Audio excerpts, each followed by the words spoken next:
Hey guys, John here. I thought I'd do a real quick ad hoc video on the key fob to go along with a Tesla Model 3.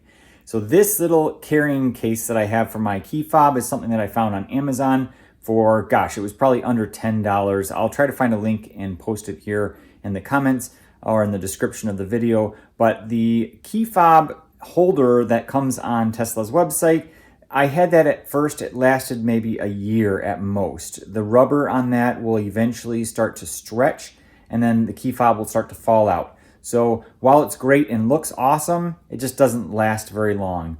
This, however, is very robust, very durable. It does have several screws inside of it that I'll show you here, and those are kind of a pain in the butt, but I'd say as long as you get fresh new batteries, the CR2032 I believe is what I'm using, then you're not going to have too many issues having to open it up and replace the battery that often. But one of my favorite features of the key fob, and I will say first of all that the best thing with the key fob is that you don't need to rely on your phone's Bluetooth connection to constantly open up your doors.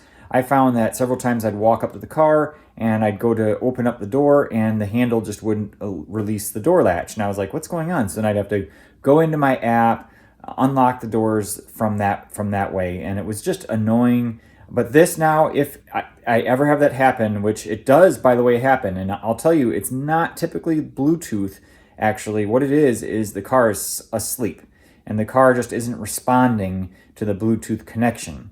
So more often than not, I found it's not really the app on your phone, but it's more so the car. So what happens with the key fob is in the same situation, because it's Bluetooth. When you walk up to the car, if it doesn't open, all you do is you double tap down on the key fob and the doors will open.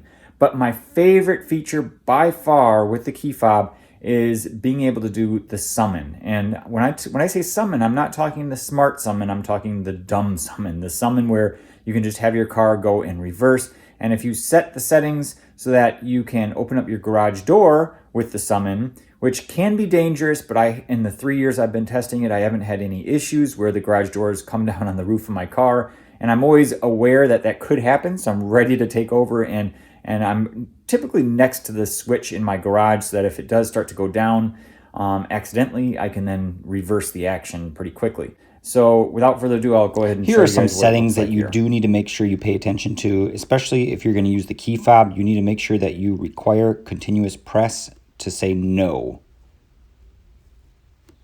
All right, so I'm in my garage and we're gonna go ahead and test it out. So I have right here my garage door button.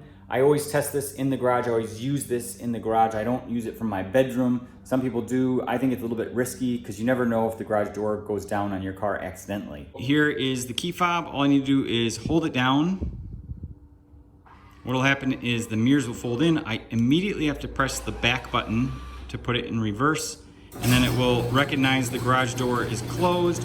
It will open up the garage door, wait for the sensors to clear. I think it uses the backup camera to detect whether it's clear or not. And then it will start going in reverse and pull itself out into your driveway.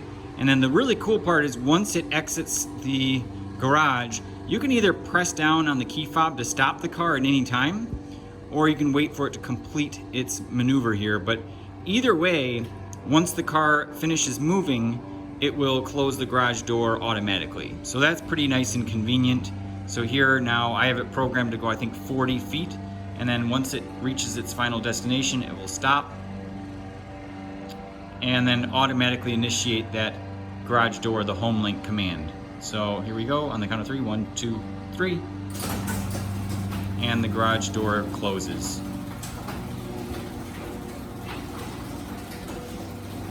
So that's the Homelink feature combined with the summon. Like I said, use it quite frequently. I think it's fun. So just as an example, last week we had some people come by our office area that were helping to clean up the bushes. And they had someone with like a weed whacker and it was spinning and he was, basically trimming all the bushes. And my car was right next to those bushes and he was going near some wood chips. And I didn't want my car to get hit by any flying debris. So I was in the office, I initiated the summon and was able to move my car away. I think the guy was a little bit surprised. What's going on? Why is this car moving? Nobody's in it. But it was really, really helpful. Other scenarios where it really is helpful is if you're in a very tight parking space and you want to maneuver the car in and out without having to get into the car. Very convenient there, but probably some of the best features of the key fob, for me at least, include the frunk. So if you double tap down on the front area of the key fob, you have to do a double tap,